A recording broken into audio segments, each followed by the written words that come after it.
Well, good morning and welcome back to our Bible in a Year Beginner Plan where we are reading through God's Word every single day. I'm Anna. Welcome back. I'm really glad that you're here. We are following a beautiful year in the Bible, 52-week Bible study for women, where it takes sections of scripture and puts it into weekly themes. And this whole week is week 31. It's about flourishing in God's presence. And I'm going to give you a little bit of basis for what we'll read about all week long, but it's really, it's referring to Ezekiel, and that's what we're going to read today. But it's reminding them of God's guidance as the means to a nourished and fruitful life. So in this book, it references that Ezekiel's vision is echoing the instruction that God first gave Moses in order to remind the people of God's plan for their well-being. And it also talks about how it reminds us that living in these deeply rooted, spiritually nourished lives can withstand the test of time and bear fruit for the long haul. And I also really like the point that living in obedience of God's commands aligns with the divine source of wisdom itself, which is the Holy Spirit. And then also to reflect on your own life as looking at each day as a way just to see the new opportunity to deepen our roots in God's teachings and building strength and fruitfulness in our lives.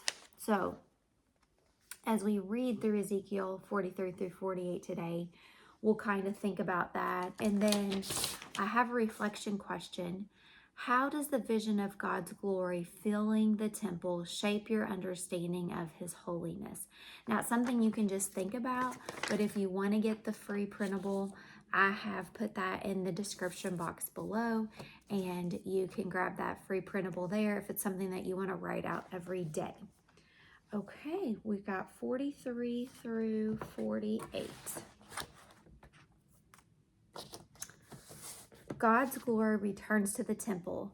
Then the man brought me to the gate facing east, and I saw the glory of the God of Israel coming from the east. His voice was like the roar of rushing waters, and the land was radiant with his glory.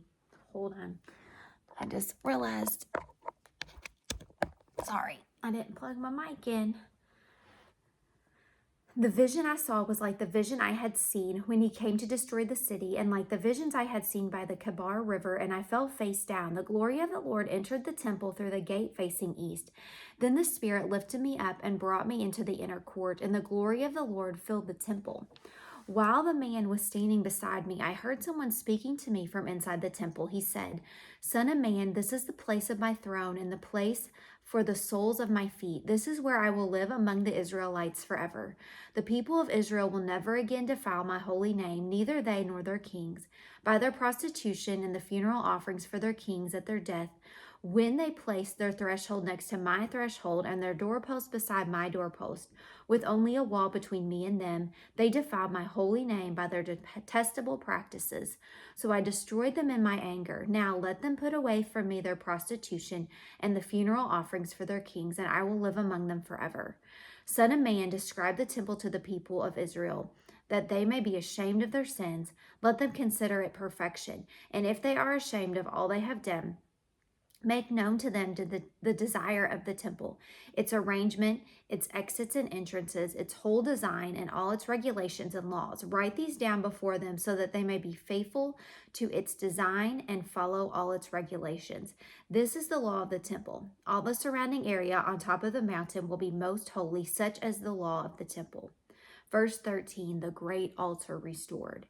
These are the measurements of the altar in long cubits, that cubit being a cubit and a handbreadth. Its gutter is a cubit deep and a cubit wide, with a rim of one span around the edge. And this is the height of the altar, from the gutter on the ground up to the lower ledge that goes around the altar. It is 2 cubits high, and the ledge is a cubit wide. From this lower ledge to the upper ledge that goes around the altar, it is 4 cubits high, and that ledge is also a cubit wide. Above that, the altar hearth is 4 cubits high, and 4 horns project upward from the hearth. The altar hearth is square, 12 cubits long and 12 cubits wide. The upper ledge is square, 14 cubits long and 14 cubits wide. All around the altar is a gutter of 1 cubit with a rim and a half of a cubit. The steps of the altar face east. Then he said to me, Son of man, this is what the sovereign Lord says. These will be the regulations for sacrificing burnt offerings and splashing blood against the altar when it is built. You are to give a young bull as a sin offering to the Levitical priest of the family of Zadok, who come near to minister before me, declares the sovereign Lord.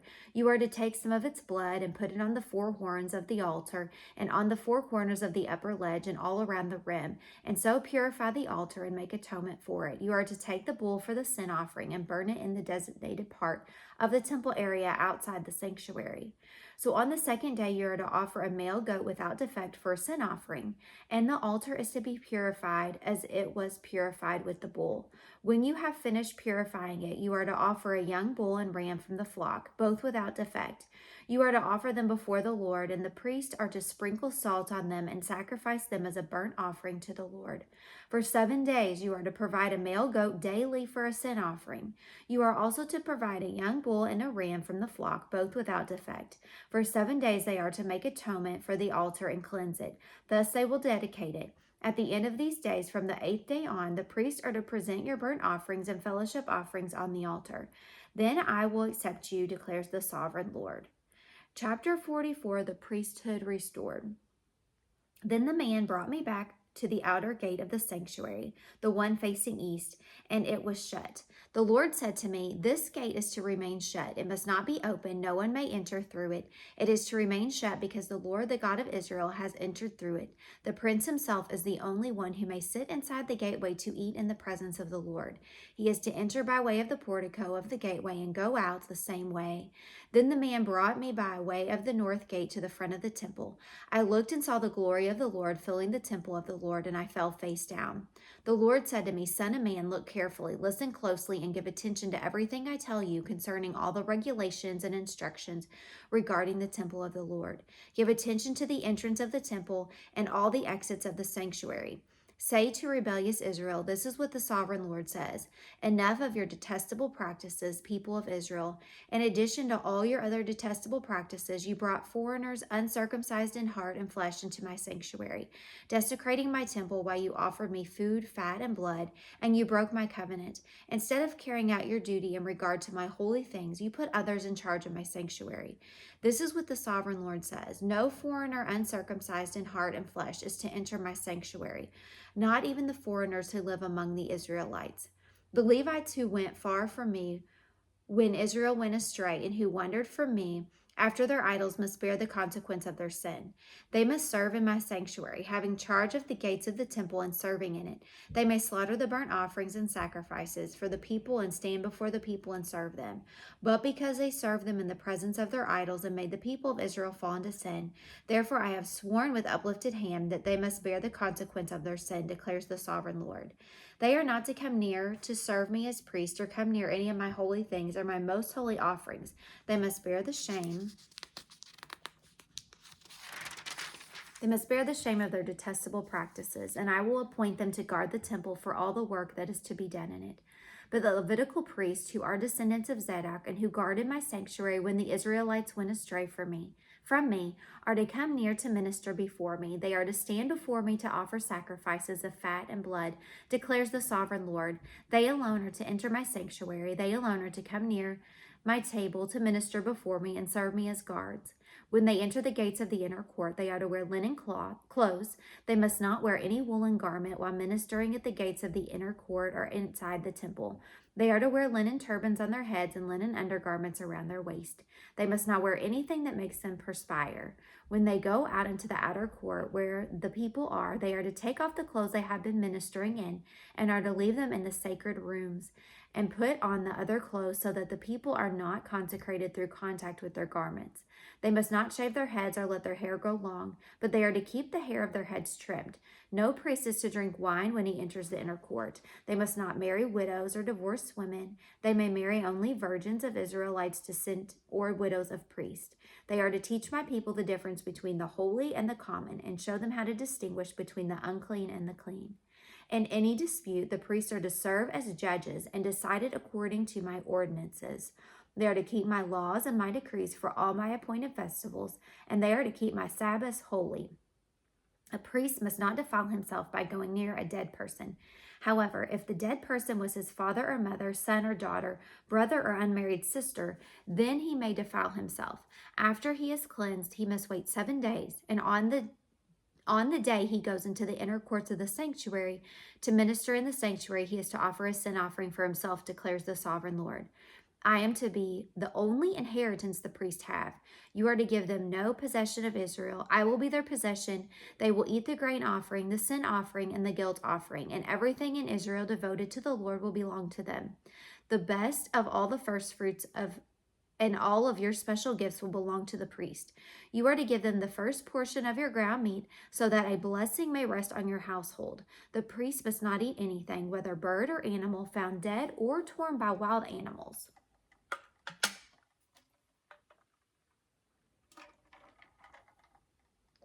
Chapter 45, Israel fully restored. When you allot the land as an inheritance, you are to present to the Lord a portion of the land as a sacred district, 25,000 cubits long and 20,000 cubits wide. The entire area will be holy. Of this, a section 500 cubits square is to be for the sanctuary, with 50 cubits around it for open land. In the sacred district, measure off a section 25,000 cubits long and 10,000 cubits wide, and it will be the sanctuary, the most holy place. It will be the sacred portion of the land for the priests who minister in the sanctuary and who draw near to minister before the Lord. It will be a place for their houses as well as a holy place for the sanctuary. An area 25,000 cubits long and 10,000 cubits wide will belong to the Levites who serve in the temple as their possession for towns to live in. You are to give the city as its property an area 5,000 cubits wide and 25,000 cubits long. Adjoining the sacred portion, it will belong to all Israel. The prince will have the land bordering each side of the area formed by the sacred district and the property of the city. It will extend westward from the west side and eastward from the east side, running lengthwise from the western to the eastern border, parallel to one of the tribal portions. This land will be his possession in Israel. And my princes will no longer oppress my people, but will allow the people of Israel to possess the land according to their tribes. This is what the sovereign Lord says. You have gone far enough, princes of Israel. Give up your violence and oppression and do what is just and right. Stop dispossessing my people, declares the sovereign Lord. You are to use accurate scales, an accurate ephah, and an accurate bath. The ephah and the bath are to be the same size, the bath containing 1/10 of a homer and the ephah 1/10 of a homer. The homer is to be the standard measure for both. The shekel is to consist of 20 gerahs. 20 shekels plus 25 shekels plus 15 shekels equal 1 mina. This is the special gift you are to offer, 1/6 of an ephah from each homer of wheat and 1/6 of an ephah from each homer of barley. The prescribed portion of olive oil measured by the bath is 1/10 of a bath from each core, which consists of 10 baths or 1 homer, for 10 baths are equivalent to a homer. Also, 1 sheep is to be taken from every flock of 200 from the well-watered pasture of Israel. These will be used for the grain offerings, burnt offerings, and fellowship offerings to make atonement for the people, declares the sovereign Lord. All the people of the land will be required to give this special offering to the prince in Israel. It will be the duty of the prince to provide the burnt offerings, grain offerings, and drink offerings at the festivals, the new moons, and the Sabbaths, at all the appointed festivals of Israel. He will provide the sin offerings, grain offerings, burnt offerings, and fellowship offerings to make atonement for the Israelites. This is what the sovereign Lord says. In the first month of the first day, you are to take a young bull without defect and purify the sanctuary. The priest is to take some of the blood of the sin offering and put it in the doorpost of the temple, on the 4 corners of the upper ledge of the altar, and on the gatepost of the inner courts. You are to do the same on the 7th day of the month for anyone who sins unintentionally or through ignorance. So you are to make atonement for the temple. In the first month of the 14th day, you are to observe the Passover, a festival lasting 7 days, during which you shall eat bread made without yeast. On that day, the prince is to provide a bull as a sin offering for himself and for all the people of the land. Every day during the 7 days of the festival, he is to provide 7 bulls and 7 rams without defect as a burnt offering to the Lord, and a male goat for a sin offering. He is to provide as a grain offering an ephah for each bull and an ephah for each ram, along with a hin of olive oil for each ephah. During the 7 days of the festival, which begins in the 7th month on the 15th day, he is to make the same provision for sin offerings, burnt offerings, grain offerings, and oil. Chapter 46. This is what the sovereign Lord says. The gate of the inner court facing east is to be shut on the 6 working days, but on the Sabbath day and on the day of the new moon it is to be open. The prince is to enter from the outside through the portico of the gateway and stand by the gatepost. The priests are to sacrifice his burnt offerings and his fellowship offerings. He is to bow down and worship at the threshold of the gateway and then go out, but the gate will not be shut until evening. On the Sabbaths and new moons, the people of the land are to worship in the presence of the Lord at the entrance of that gateway. The burnt offering the prince brings to the Lord on the Sabbath day is to be the 6 male lambs and a ram, all without defect. The grain offering given with the ram is to be an ephah, and the grain offering with the lamb is to be as much as he pleases, along with the hin of olive oil for each ephah. On the day of the new moon, he is to offer a young bull, 6 lambs and a ram, all without defect. He is to provide as a grain offering 1 ephah with the bull, 1 ephah with the ram, and with the lambs as much as he wants to give, along with the hin of oil for each ephah. When the prince enters, he is to go in through the portico of the gateway, and he is to come out the same way. When the people of the land come before the Lord at the appointed festival, whoever enters by the north gate to worship is to go out the south gate, and whoever enters by the south gate is to go out the north gate. No one is to return through the gate by which they entered, but each is to go out the opposite gate. The prince is to be among them, going in when they go in and going out when they go out. At the feast of the appointed festivals, the grain offering is to be an ephah with the bull, an ephah with the ram, and with the lambs as much as he pleases, along with a hin of oil for each ephah. When the prince provides a free will offering to the Lord, whether a burnt offering or fellowship offering, the gate facing east is to be open for him. He shall offer his burnt offerings or his fellowship offerings as he does on the Sabbath day. Then he shall go out, and after he has gone out, the gate will be shut. Every day you are to provide a year-old lamb without defect for a burnt offering to the Lord. Morning by morning you shall provide it. You are also to provide with it morning by morning a grain offering consisting of a 1/6 of an ephah with the 1/3 of a hin of oil to moisten the flour. The presenting of this grain offering to the Lord is a lasting ordinance. So the lamb and the grain offering and the oil shall be provided morning by morning for a regular burnt offering. This is what the sovereign Lord says. If the prince makes a gift from his inheritance to one of his sons, it will also belong to his descendants. It is to be their property by inheritance. If, however, he makes a gift from his inheritance to one of his servants, the servant may keep it until the year of freedom. Then it will revert to the prince. His inheritance belongs to his sons only. It is theirs. The prince must not take any of the inheritance of the people, driving them off their property. He is to give his sons their inheritance out of his own property, so that not one of them will be separated from their property. Then the man brought me through the entrance at the side of the gate to the sacred rooms facing north, which belonged to the priest, and showed me a place at the westward end. He said to me, "This is the place where the priests are to cook the guilt offerings and the sin offerings and bake the grain offerings, to avoid bringing them into the outer court, and consecrating the people." He then brought me to the outer court and led me around to its 4 corners, and I saw in each corner another court. And the 4 corners of the outer court were enclosed courts, 40 cubits long and 30 cubits wide. Each of the courts in the 4 corners was the same size. Around the inside of each of the 4 courts was a ledge of stone, with places for fire built all around under the ledge. He said to me, "These are the kitchens where those who minister at the temple are to cook the sacrifices of the people." Chapter 47, the river from the temple.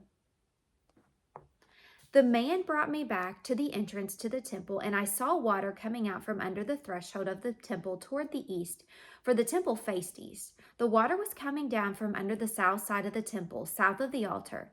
Then he brought me out through the north gate and led me around the outside to the outer gate facing east, and the water was trickling from the south side. As the man went eastward with the measuring line in his hand, he measured off 1,000 cubits, and then led me through water that was ankle deep. He measured off another 1,000 cubits and led me through water that was knee deep. He measured off another 1,000 and led me through water that was up to the waist. He measured off another 1,000, but now it was a river that I could not cross, because the water had risen and was deep enough to swim in, a river that no one could cross. He asked me, "Son of man, do you see this?" Then he led me back to the bank of the river. When I arrived there, I saw a great number of trees on each side of the river. He said to me, "This water flows toward the eastern region and goes down into the Arabah, where it enters the Dead Sea. Where it empties into the sea, the salty water there becomes fresh. Swarms of living creatures will live wherever the river flows. There will be a large number of fish because this water flows there and makes the salt water fresh. So where the river flows, everything will live. Fishermen will stand along the shore from En-Gedi to Englim.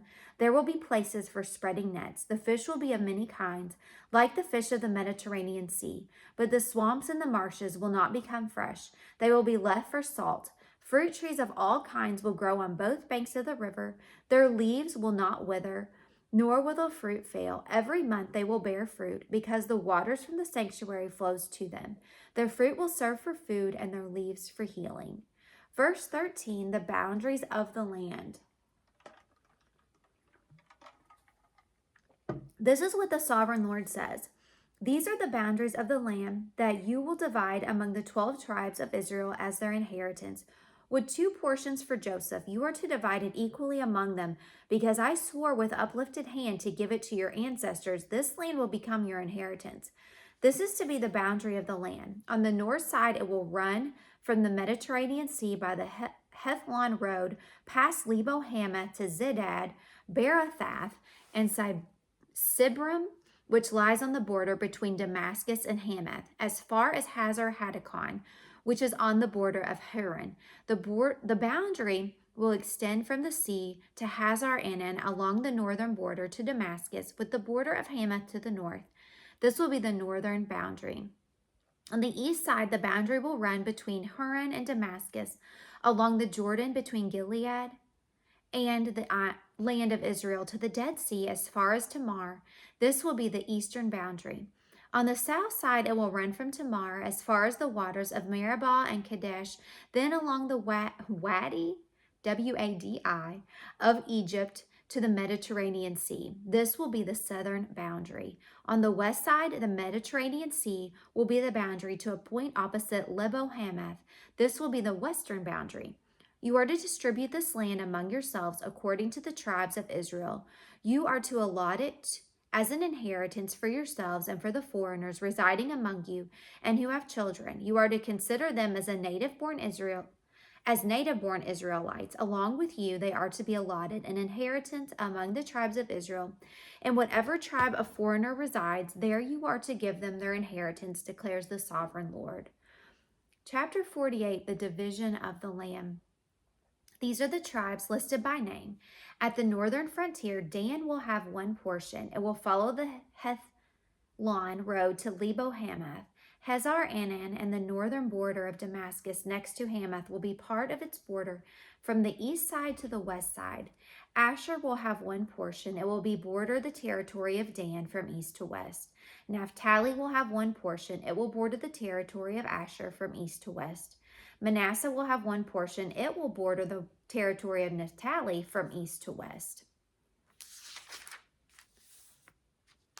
Ephraim will have 1 portion. It will border the territory of Manasseh from east to west. Reuben will have 1 portion. It will border the territory of Ephraim from east to west. Judah will have 1 portion. It will border the territory of Reuben from east to west. Bordering the territory of Judah from east to west will be the portion you are to present as a special gift. It will be 25,000 cubits wide, and its length from the east to west will equal one of the tribal portions. The sanctuary will be in the center of it. The special portion you are to offer to the Lord will be 25,000 cubits long and 10,000 cubits wide. This will be the sacred portion for the priest. It will be 25,000 cubits long on the north side, 10,000 cubits wide on the west side, 10,000 cubits wide on the east side, and 25 cubits long on the south side. In the center of it will be the sanctuary of the Lord.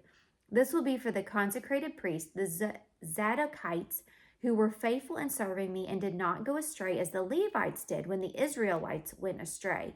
It will be a special gift to them from the sacred portion of the land, a most holy portion bordering the territory of the Levites. Along the territory of the priest, the Levites will have an allotment 25,000 cubits long and 10,000 cubits wide. Its total length will be 25,000 cubits and its width 10,000 cubits. They must not sell or exchange any of it. This is the best of the land and must not pass into other hands because it is holy to the Lord. The remaining area, 5,000 cubits wide and 25,000 cubits long, will be for the common use of the city, for houses and for pasture land. The city will be in the center of it and will have these measurements: the north side 4,500 cubits, the south side 4,500 cubits, the east side 4,500 cubits, and the west side 4,500 cubits. The pasture land for the city will be 250 cubits on the north, 250 cubits on the south, 250 cubits on the east, and 250 cubits on the west. What remains of the area bordering on the sacred portion and running the length of it will be 10,000 cubits on the east side and 10,000 cubits on the west side. Its produce will supply food for the workers of the city. The workers from the city who farm it will come from all the tribes of Israel. The entire portion will be a square, 25,000 cubits on each side. As a special gift, you will set aside the sacred portion along with the property of the city. What remains on both sides of the area formed by the sacred portion and the property of the city will belong to the prince. It will extend eastward from the 25,000 cubits of the sacred portion to the eastern border, and westward from the 25,000 cubits to the western border. Both these areas running the length of the tribal portions will belong to the prince, and the sacred portions with the temple sanctuary will be in the center of them. So the property of the Levites and the property of the city will lie in the center of the area that belongs to the prince. The area belonging to the prince will lie between the border of Judah and the border of Benjamin. As for the rest of the tribes, Benjamin will have one portion. It will extend from the east side to the west side. Simeon will have one portion. It will border the territory of Benjamin from the east to the west. Issachar will have one portion. It will border the territory of Simeon from east to west. Zebulun will have one portion. It will border the territory of Issachar from east to west. Gad will have one portion. It will border the territory of Zebulun from east to west. The southern boundary of Gad will run south from Tamar to the waters of Meribeth Kadesh, then along the Wadi of Egypt to the Mediterranean Sea. Wadi? I'm not sure. And these will be their portions, declares the sovereign Lord. Oh, I skipped a verse, sorry. Then along the Wadi of Egypt to the Mediterranean Sea. This is the land you are to allot as an inheritance to the tribes of Israel, and these will be their portions, declares the sovereign Lord. Verse 30, the gates of the new city. These will be the exits of the city, beginning on the north side, which is 4,500 cubits long. The gates of the city will be named after the tribes of Israel. The three gates on the north side will be the gate of Reuben, the gate of Judah, and the gate of Levi. On the east side, which is 4,500 cubits long, will be three gates: the gate of Joseph, the gate of Benjamin, and the gate of Dan. On the south side, which measures 4,500 cubits, will be three gates: the gate of Simeon, the gate of Issachar, and the gate of Zebulun. On the west side, which is 4,500 cubits long, will be three gates: the gate of Gad, the gate of Asher, and the gate of Naphtali. The distance all around will be 18,000 cubits, and the name of the city from that time on will be "The Lord is There." Wow. We just finished the book of Ezekiel today. I did not realize that starting off this week we would be finishing this book. 28 minutes. I know this was a very long read, And I know it's hard to wonder, like, what does this have to do with me? But God's word is living and active. And ask Him, Lord, how does this apply to me today? Help me to see it through your lens. Help me to apply it to my life today. You know, as I was reading it, I was reminded of what a God of order we have. How sometimes we really want specifics, and right here, he's very specific. And there's a lot more that went through my brain while reading. I know this isn't a time to like share our thoughts and our perspectives on it, since our goal is to read God's entire word this year. But something to think about as you go on through your day. And I'm really glad that you're here for God's daily reading. It really will transform your life. And starting your day in God's word is so powerful and so important, no matter what season of life you're in. And again, it doesn't mean your circumstance will totally change, although it can, but you will be changed within your circumstance. God will change you. He'll start showing you his specifics and highlighting these words for you to see. And I hope that he does that for you today. I hope this was inspiring, and that you have a great rest of your day. And I will see you guys bright and early tomorrow morning. And if you want some more encouragement, more biblical truths and practical tips, check out my Faithful Womanhood playlist next. And I will see you guys tomorrow morning.